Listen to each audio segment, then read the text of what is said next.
If you sometimes feel like imposter syndrome is getting the better of you, you are not alone. Our guest today had more than 20 years of marketing experience before she started her own business. But when she finally launched her interior design business, she didn't tell anyone, not even her closest friends. I was so afraid that if I told everybody what I was doing and I failed, then that would be horribly embarrassing. And that really comes down to ego. I didn't realize that at the time, of course, but I was so scared that I was going to fail that I ended up being quiet about it and was trying to secretly be successful. Stay tuned to meet Jackie Green and learn about her path to success and how overcoming imposter syndrome made her business thrive. Welcome to The Creator's Adventure, where we interview creators from around the world hearing their stories about growing a business. Hey everyone, I'm Brian McAnulty, the founder of Heights Platform.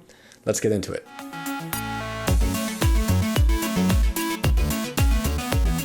Hey everyone, we're here today with Jackie Green. She is the founder, CEO, and Chief Strategist of Behind the Design, a training and education company that provides interior designers and creative business owners with the tools that they need to build profitable businesses.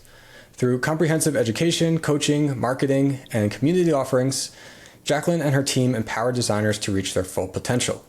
Her mission is to build a stronger design community by reinforcing how designers are educated, trained, and supported after college. Jackie, welcome to the show. Thank you. I appreciate being here. Yeah, I'm excited to talk with you today. So my first question is the same question I like to ask everyone. What is either the biggest thing you did or you are doing that has helped you to achieve the freedom to do what you enjoy? I think the biggest thing is, I always think it's resilience. And so going through and understanding how we progress and grow this company has evolved. It's an evolution of its own, and being resilient and moving and adjusting as things have changed. So for instance, I really started this company in 2019, but what it looked like in 2019 and what it looks like today is totally different. Some of that good, some of it, were failures along the way. And so when I look at resilience, it's how do we continuously adapt and change and make it even better. And so I'm so much more proud of it and what it's become. And so that's what I think of when you ask that question. Awesome. So I know you started more with corporate firms. What was the moment or experience that inspired you to transition to where you are today?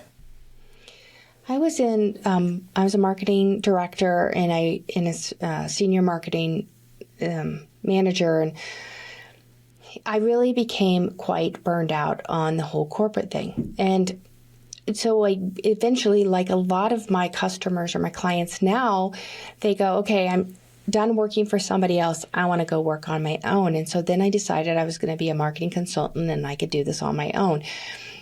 In doing that, it was this amazing opportunity. But what I truly missed that I now understand so much better is that I just essentially created a job for myself.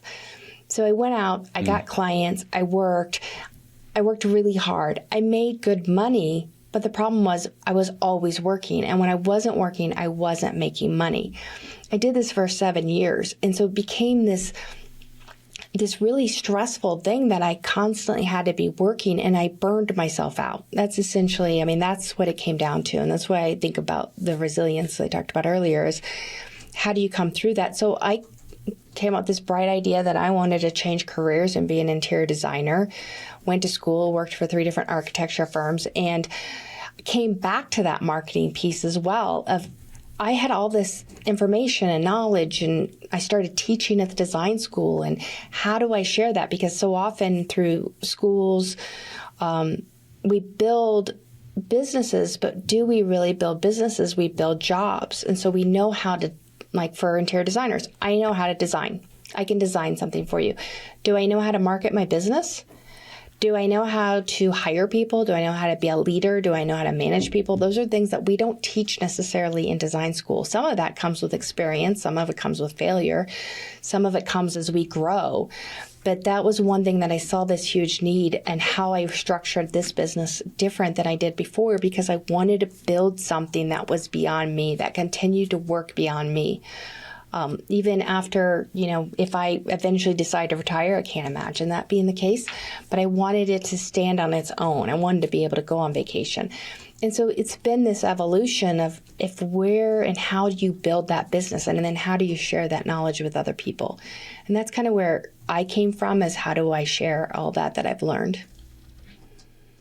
Yeah, I can really relate to that myself. I started as a freelance graphic designer and then web designer, and eventually led to where I am today. And I went through a lot of that too, realizing that everybody thinks in the beginning, oh, I'm going to be a designer. I'm going to do it for myself. I'll be a freelancer. That's the dream. And then you just get yourself your own job, basically. And so a lot of my focus was like really intensely thinking, well, how can I make sure that I'm doing what I enjoy and that this is creating freedom for me and not just giving myself a job. So I do think that's really important. Yeah.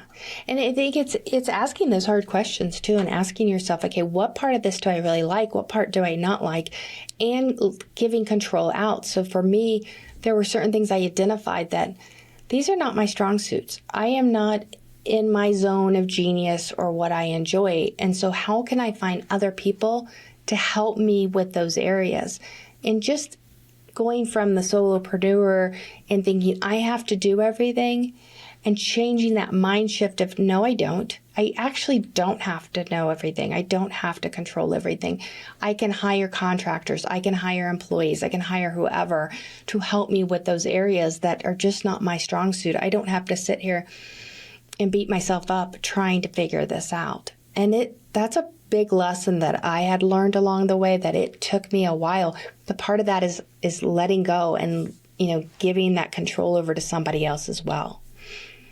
Yeah. And I think that's a big challenge for especially early entrepreneurs when they have to hire that first person of everything that comes with relinquishing some control and letting somebody else do part of it, not micromanaging them or not actually even explaining the things, and then you expect something out of them, but they don't deliver it.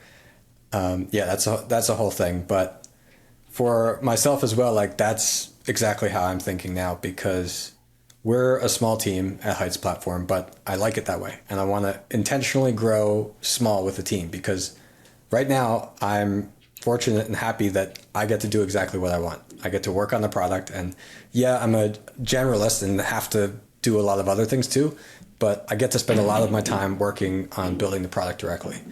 And if we were like 100 people, 1,000 people, more than that, then I feel like I'd be either just like a manager, or like I wouldn't be in control of the business. Either I'd be like giving away the business to somebody else, or my job would just be managing people all day. And so I've designed it purposely with the goal of freedom first, and then money and growth and all that. That's nice, but that can come on the side as long as I have the freedom.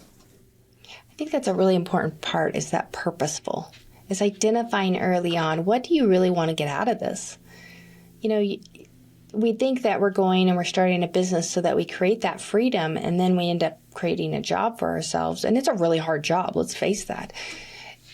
But being purposeful of, this is what I really want, and this is what I want the flexibility to be able to do. And if that means, I really am okay being a solopreneur and working for myself, but maybe I outsource the bookkeeping part, or maybe I outsource this other part that doesn't really keep me in that zone of genius.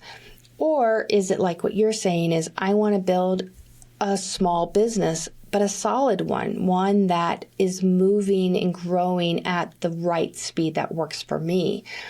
So I think it's important that when we really go out and step into our own space from a business standpoint, entrepreneurship, that we really look at what's that purpose we're wanting to accomplish and how's the best way of getting there. Because I know from my own experience, what I thought in the beginning and what has kind of evolved or changed, they're different things. Nobody could have predicted COVID. there's just no way anyone could have predicted that. I mean, I'm sure there's somebody out there, but that made an impact. How did that change our life and society? And it's the same with your business. And so kind of thinking through that of what you want to accomplish and working towards that is really important for how you build. Yeah, it's everything, I think, because I feel bad when I see people who say, okay, I'm a solopreneur, but that's great if you want to be a solopreneur, but if you use it as like this like badge of honor as your reason for suffering, that is no good, I think. So like I am not a solopreneur technically, but like I'm spoiled. Like I'm here talking with you and I just got to sit down and we get to have this conversation, and I didn't have to do any of the scheduling or the research or anything. I just get to do the fun part. And that's because I have my team helping me. So I think there's a lot of reasons to hire somebody else and get help in the things that you don't enjoy, because it doesn't have to be only you. Yeah, and I totally agree with you. And I hear that a lot. I hear designers that sit there and say, well, I don't want to get big. I just want to do my own thing. I want to pick the projects that I want to pick. And, that's okay, but that's a hobby. That's what we call a hobby to profitability. That's a hobby. That's not actually building a business. And it's not to be mean or frank about it, but when we're truly building a business, and that's truly what we're doing, it does grow beyond us. I mean, that's called a business. It's okay if you want to be a freelancer, and it's okay if you want to do those things, and that's great. But if you know the purpose and where you're wanting to go, you can't necessarily do that on your own. And having those frank conversations with yourself of what you really want to do is important. Yeah. But I agree with you. It's like you get to pick the fun stuff when you're the manager, when you're the boss. Yeah. It's easy to, even if you think, well, I am doing a business, this isn't a hobby. It's easy to get swept up in everything and not actually paying attention to certain things. Like I'm thinking back when I started, like the first almost 2 years of my business, I didn't really know how much money I was making. And like money was coming in, I could afford my expenses and it seemed fine. But then it wasn't until I finally took a look at it and figured like, okay, well, if I want to grow, then I have to get X clients, and X clients take up, like the average project takes this long. And actually looking at it, it wasn't until I sat down and really figured that out that things started to change for myself. Otherwise, it kind of would just be, okay, this is what it is. And which was more of a job for myself in a way at that time.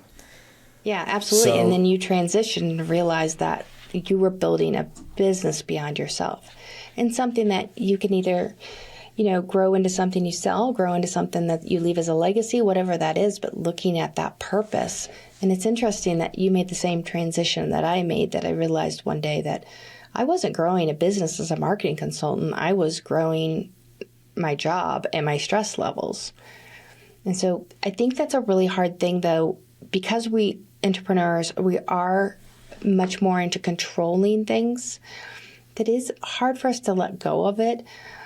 But it's also hard to open up and say, okay, what is it that I really want? And then how do I get there? And that how we get there is where the real challenge is, who can help me? What can I get? What do I need to do to get to where I'm wanting to go? And when you put that in your sights, I think you're more willing and more able to meet that and build something amazing. And it's obvious that you're doing that right now. Yeah, thank you. So we saw actually from some of your YouTube videos, there's one where you talked about mistakes that you made early on in the stages of your business. And I'd like to talk about some of the advice you gave in that video. You're mentioning the mistake of not telling anybody about your business. Can you share with our listeners and those watching? Why were you reluctant to share that? Scared, embarrassed, afraid of failure, self-sabotage. Let me give you all the mindset issues that I was having at the time, not realizing it, of course, at the time. When I started my marketing consulting business, I I didn't go to the people I'd actually worked with before. I had gone out to new people, found new people. And the same when I started interior design, I didn't go after the people I knew, not realizing that. I was so afraid that if I told everybody what I was doing and I failed, then that would be horribly embarrassing. And that really comes down to ego. I didn't realize that at the time, of course, but I was so scared that I was going to fail that I ended up being quiet about it and was trying to secretly be successful. And I think we do this often out of fear, is that visibility part of not being visible intentionally because we fear something, whatever that fear is. And for me, it was that fear of failure.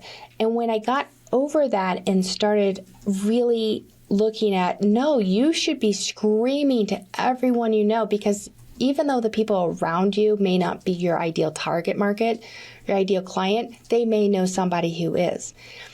And the people that are naysayers and that are going, oh, you shouldn't do that, that's too risky. Those aren't in your target market. They're not in your audience. They aren't people that are actually going to buy from you anyway, so ignore them. And so it took me a long time to realize that I had quietly tried to build something that I couldn't do it on my own. And so that was one of the mistakes that I realized. And I didn't know I was doing it. I really didn't. I just was so fearful of failing on a greater level. But part of that is probably because, I was worried and believed that I could fail. But it's what I often tell myself, I'm like, what other choice do I have? I'm pretty unemployable at this point because I've just worked for myself for so long. And so there really isn't another choice. But what I've learned through all of that is that, yeah, you do fail along the way. And those are the biggest lessons and the things that make you better at what you do. Yeah. Yeah, that's great advice. And yeah, my worst fear is getting a regular job, not Yes. not about like making less money or whatever. The real reason is I don't want a regular job. I don't want to work for anybody who's a bad manager anymore. Yeah. So I think that's interesting. I think that we worry about that in a lot of different ways. And just recently I had to kind of check myself on something like what you were mentioning. And I was thinking, should I make this kind of content like at this angle or framing, because maybe it's going to attract an audience that, yeah, they're somewhat related, but it's not really the ideal customer. And then I thought, well, is it really the worst thing to attract a slightly more general audience? Because even if they're not my customer, they may go tell people who could be my customer. And so the worst thing to do would be to not do anything, and then no one knows about you. So I think one of the easy shifts of thinking about this for myself was realizing that I really care about what I'm building, and I really believe it can have a positive impact on people.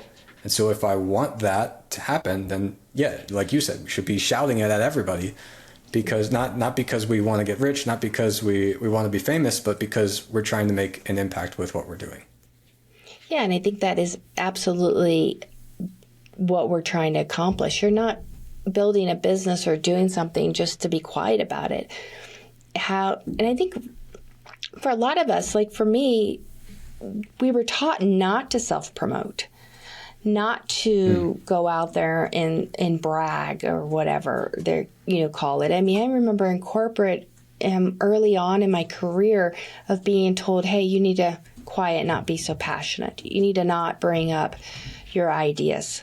You need to go with the flow of it. And they almost pounded you down so that you followed the norm or what they wanted you to do. And when you go out to start your own business, that's the farthest thing that you need to do. You need to be out there screaming your praises and saying how you can help people and sharing those success. That's the only way you're going to grow the business. And that is a mind shift for us, because many of us were, told from a young age just to, sit over there in the corner, be quiet, stay, you're to be seen, not heard kind of thing. And so you're really shifting against everything you've been told your whole life and to stand up for what you think. But somebody said this to me recently, and they're absolutely right, that it is selfish for you to not share your gifts with the world. And so whatever your expertise is, it's completely selfish of you if you're not actually going out there and sharing that with other people. And that's essentially what I was doing. I was so nervous about, what about if I say the wrong thing? What about if I give the wrong advice? What about if my advice doesn't work? Well, you know what? Those things all happen, and it's okay. Yeah, and a person who really needs to learn from you, who really wants to learn from you, if you never say that thing, then they're sitting there with nothing just because you are afraid of it. Yeah, exactly. So yeah, I completely agree with that. There's somebody out there right now, just like this podcast. There's one person out there at least that needs to hear this message. And whatever, in every podcast like you put out, there's at least one person at that very moment. There's something in that podcast that just completely resonates with them that they absolutely had to hear. Well, what if you'd never started the podcast? You didn't help those people. And so when we think of it that way, instead of thinking, okay, well, I'm bragging, no, you're just sharing all your wisdom and knowledge to help somebody else who may not have to walk in the same path, that may not make the same mistakes, that might be able to make other mistakes or do other greater things. I mean, who knows? And so I think it's important to, share that. Yeah. Yeah. Even so much of growth is even kind of just realizing what is possible, I think. And when you get to hear somebody talking about it, then you realize for yourself. And that's what I hope to be able to share here. Hopefully anyone listening to this says, you know what, they're talking about it like this is a thing. Like maybe I really can do this. I hope that you do go and do that, because yeah, that's what I would like to share. It is possible. And sometimes that's all you need to know to have this trigger to realize, okay, I'm going to do it for myself.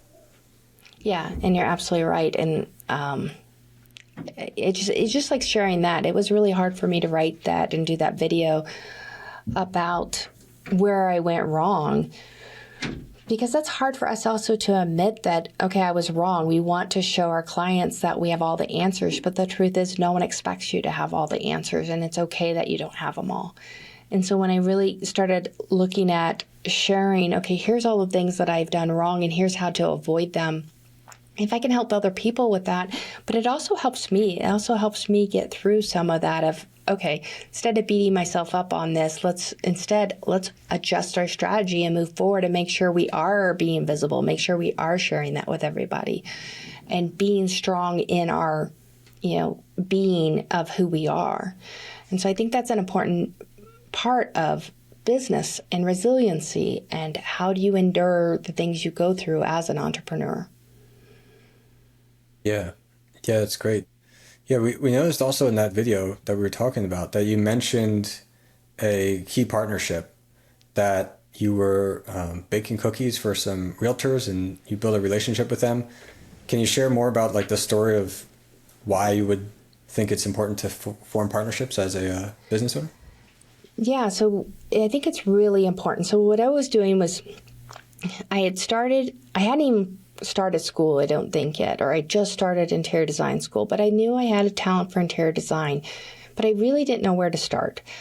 So what I did was I'm a really good baker. I make really good cookies, and everyone is always raving about my cookies. And so I'm like, okay, I bake these cookies and I put them in individual wraps and I, tied them up, and then I put my little business card on them and I paid it in a little package and I would deliver them to all the real estate offices. And I talk about this a little bit. I don't know if it was that one or another video. I still missed a part of this strategy, but the strategy did work in some regards because it ended up getting people's attention in a world where, we're so busy and there's so much clutter around there. And I just delivered them to all these real estate offices across my town. And where I stopped and where I should have continued was I should have then gone the next step and said, hey, can I come in and talk to your realtors and talk to them about how they might be able to stage homes for a higher selling cost, for a higher pricing? Can I come in and speak to them about how they might be more visible within their, how to market better, whatever that topic was? That would have been my next thing, because what happens is when you build those strategic partnerships, those partnerships are working when you're not working. So from a marketing standpoint and growing your business, marketing is something you're constantly doing. But if other people are marketing for you, that's free advertising. That's also a lot more credible. And so if someone sings your praise and you've partnered with them and they're out there going, oh, you got to talk to my friend, she's great at this or he's great at that, that's an endorsement that is worth a lot more than anything you can do on social media, more than anything you can do on websites. I mean, you can put social proof out there, but that is more powerful than anything else. And so those strategic partnerships and finding those people, even within your own business, there might be somebody who does something similar to you, but to a different market. There might be an opportunity there to partner. I talked to a marketing firm today, a woman that owns a little marketing agency, and she has a completely different audience than I do. We're both out there networking. If I find somebody that would be perfect for her, great. It's outside of my ideal client.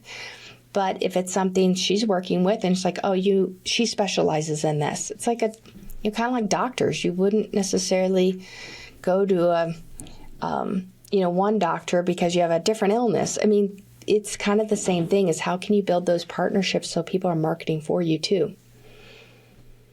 Yeah, I agree.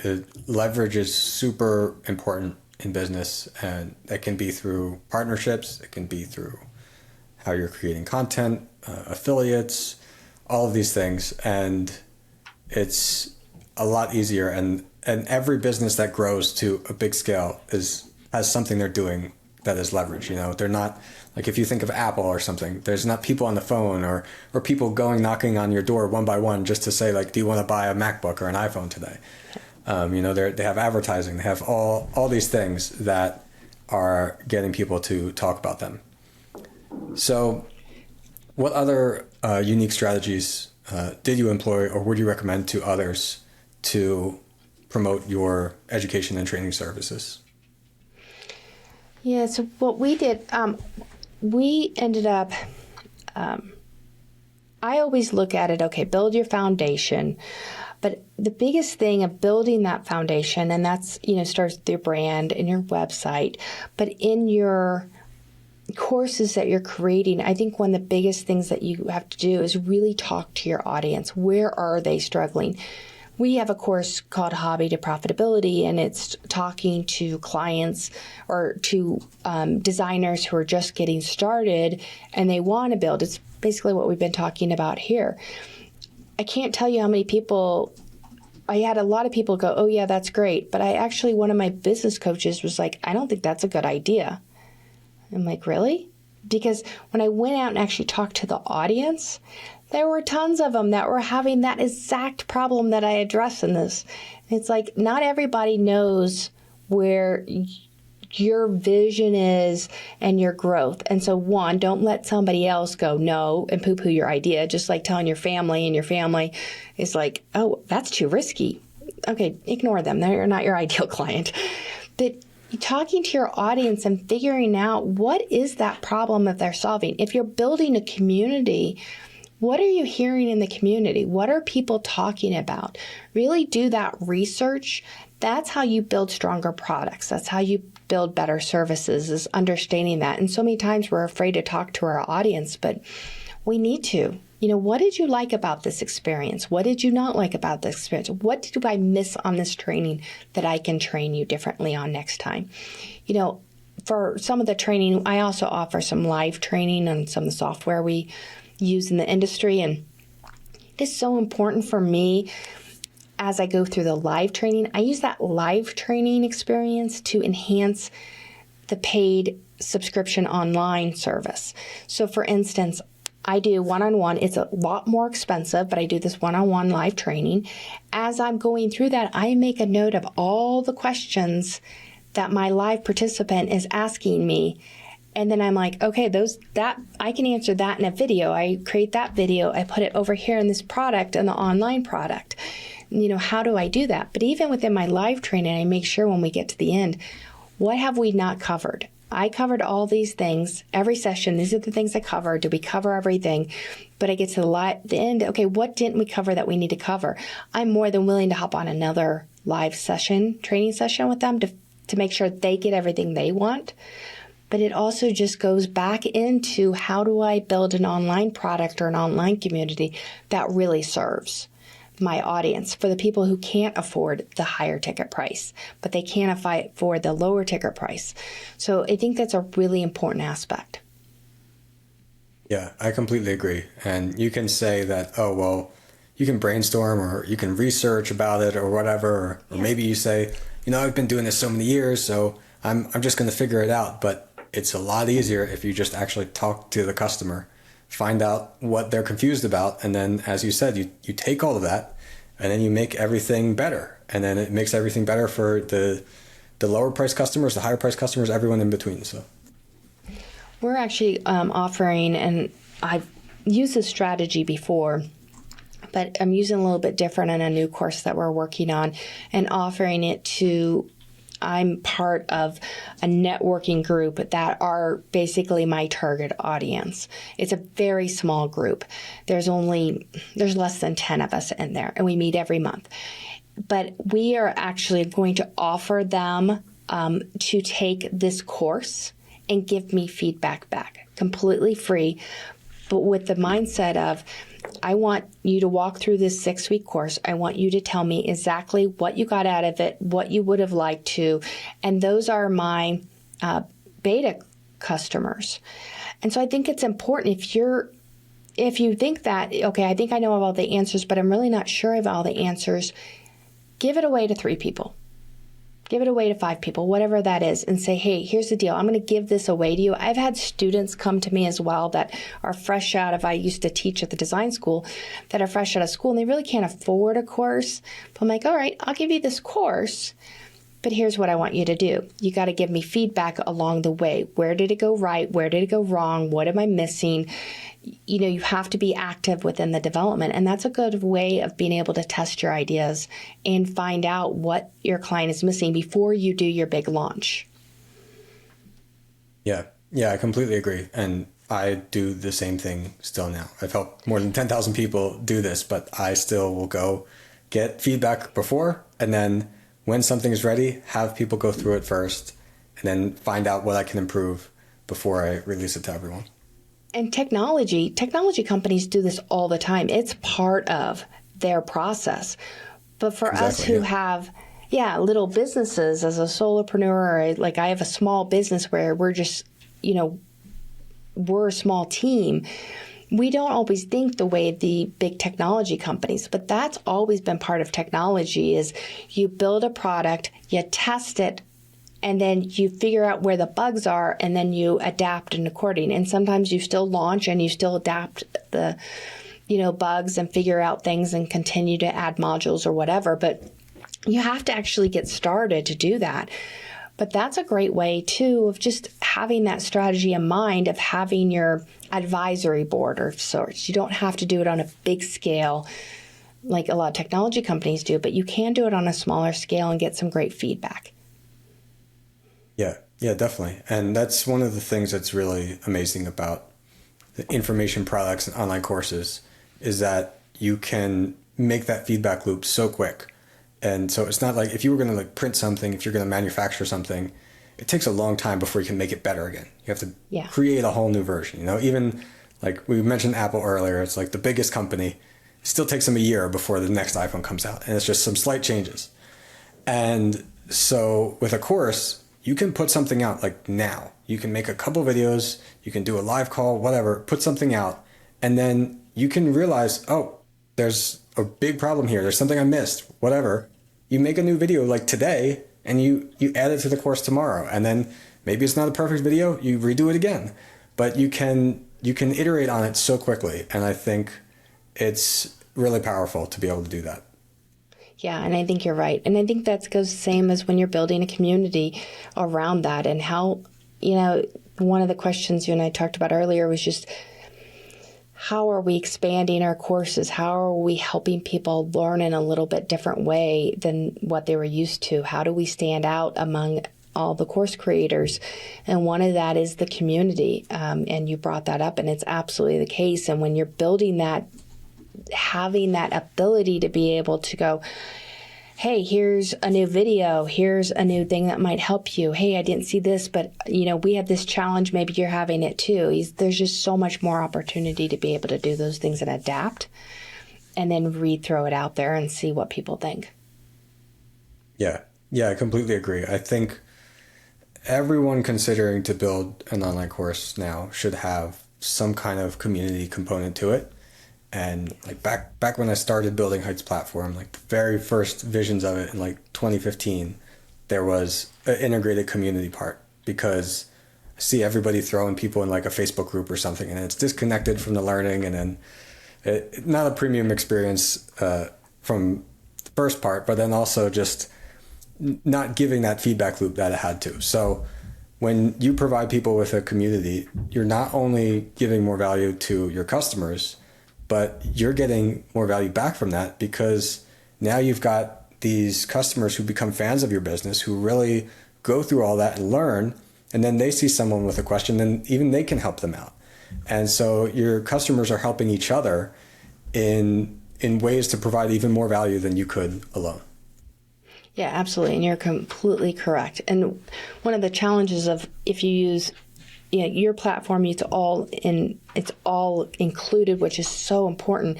Where if you do that on a Facebook group, you don't actually control that group. They can yank that at any given time.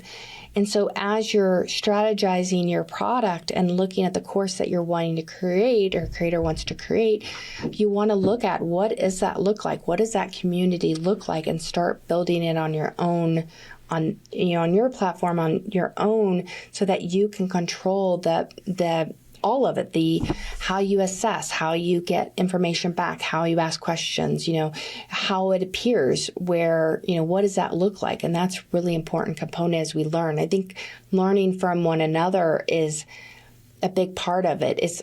And I'll give you an example. I went back to school.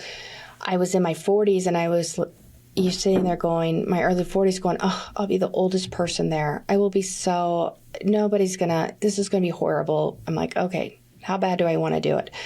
The school I happened to go to was about a 50-50, 60-40 split between people that were just like me, that had had another career and wanted to come back, or that had raised their family, was ready to try some new thing, versus those that were fresh out of college. It was really interesting. And then I even noticed this as when I went into teaching. The same insecurities that I had in my 40s, and the same insecurities that someone had in their 20s were very similar in this arena. And what I ended up loving, and when I finished, it was probably one of the biggest reasons I went back and started teaching a couple years later, was it was a community. Everybody kind of relied on each other. Yeah, we were doing our own work, but we bounced ideas off of each other. If we didn't understand instructions, if we didn't understand what the purpose of the project was, if we were confused on something, you were able to ask other people. And that's when the real learning happens, is when you build those relationships in that community. Well, the same thing applies for an online community. You can learn from one another, and the experiences that someone brings in can really help somebody else. Yeah, exactly. That's a great example. All right, so I've got one more question for you, and that is, on the show, we like to ask every guest to ask a question to the audience. So if you could ask our audience anything, whether something you're curious about, something you want to kind of get everybody thinking about, what would that be? Well, I really want to know from the audience is looking at different ways of how we're teaching. I mean, we're all teaching online. But in doing that and looking at the different ways people learn, how is learning changing? There is so much information out there, which is amazing. But what techniques or strategies are people using to really stand above and make sure that their audience and their clients are learning? Yeah, it's a great question. All right, Jackie, well, thanks so much for coming on the show. Before we get going, where else can people find you online? Sure. You can find me at our website at behindthedesignco.com. And you can also find us on Instagram, LinkedIn, and Facebook, and Pinterest, and YouTube at behindthedesignco.com as well. It's Behind the Design Co. everywhere. Cool. All right. Thanks so much. Great. Thank you.